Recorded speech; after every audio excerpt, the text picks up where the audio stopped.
couple things you should know about if this is happening to you. Primary progressive multiple sclerosis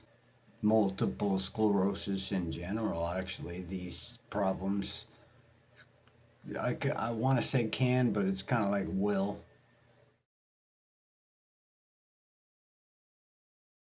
Hi, friends, it's Adam, the crippled cannabis cowboy.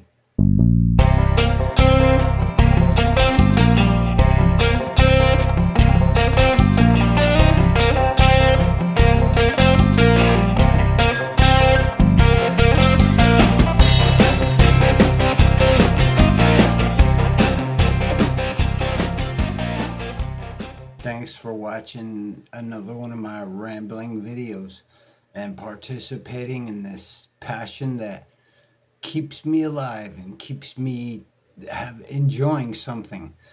You're gonna want to look for enjoyment when bad stuff like this happens to you. If you like what you saw or you got some value from it, subscribe to my channel, help a brother out. The neurogenic bladder and the neurogenic bladder sucks, that's for sure. And then the swallowing problems, that's kind of scary.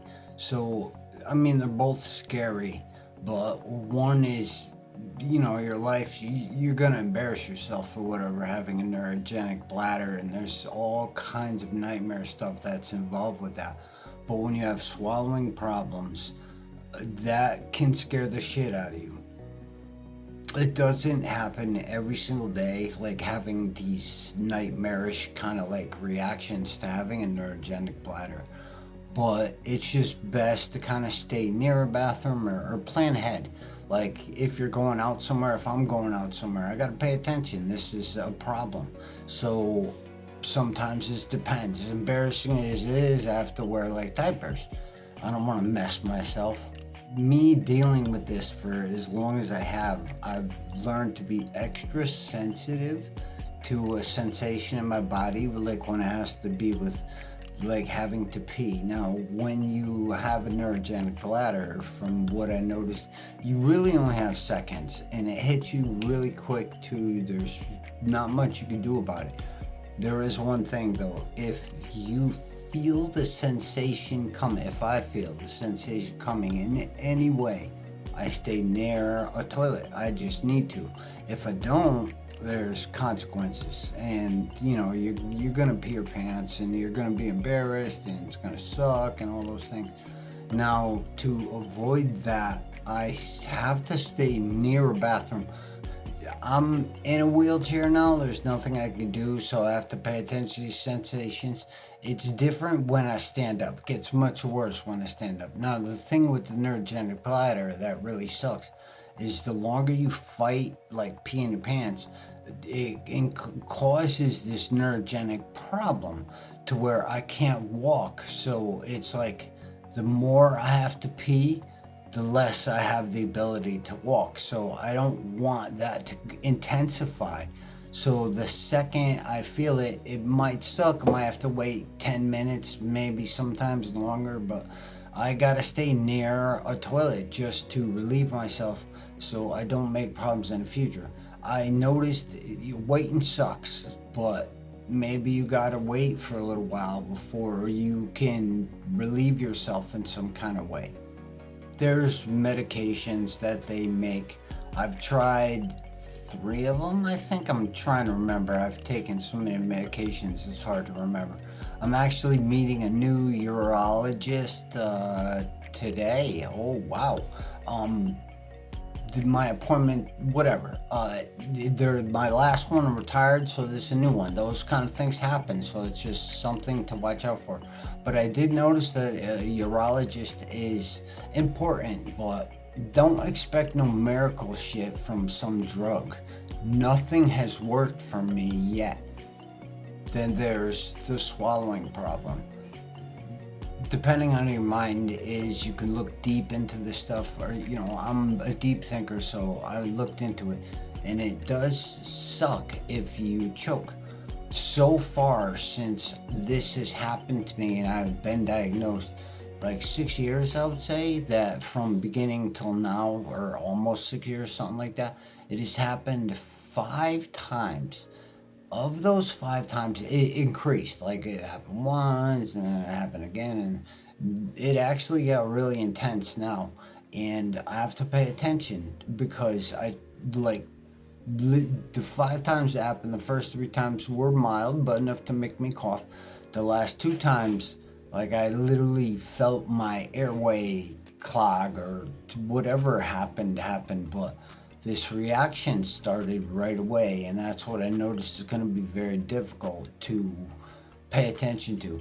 Is I started coughing like right away, started coughing, and I have to look into like a self Heimlich in some kind of way. I know there's things that you can do with a chair. I've seen. It's a new problem, and like I said, the neurogenic bladder, they come quick. Swallowing problem can come quick. So these are things you're better off thinking ahead of time. So for me, I chew my food.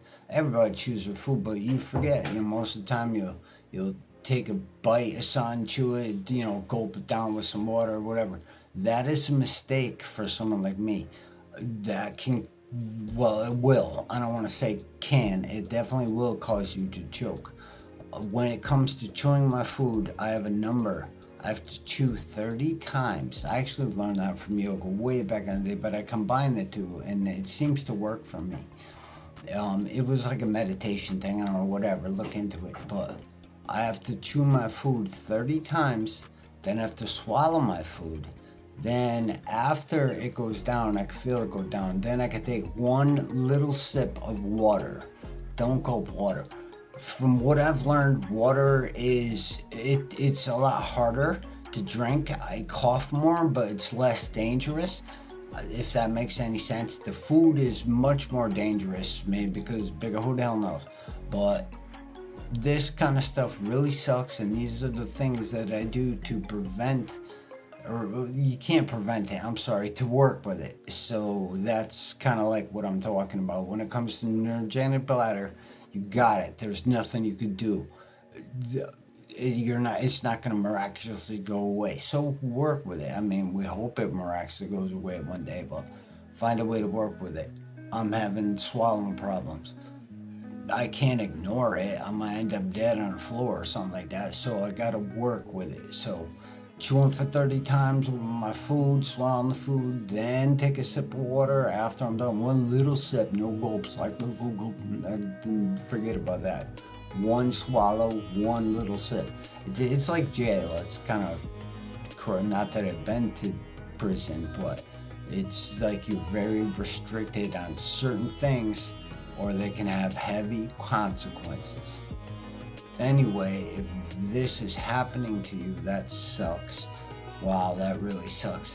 Your life is gonna be way different, and it's gonna take a long time to adjust to. So work with it. That's all you can do, and that's what keeps me alive. Actually, you find a hobby, and it's weird.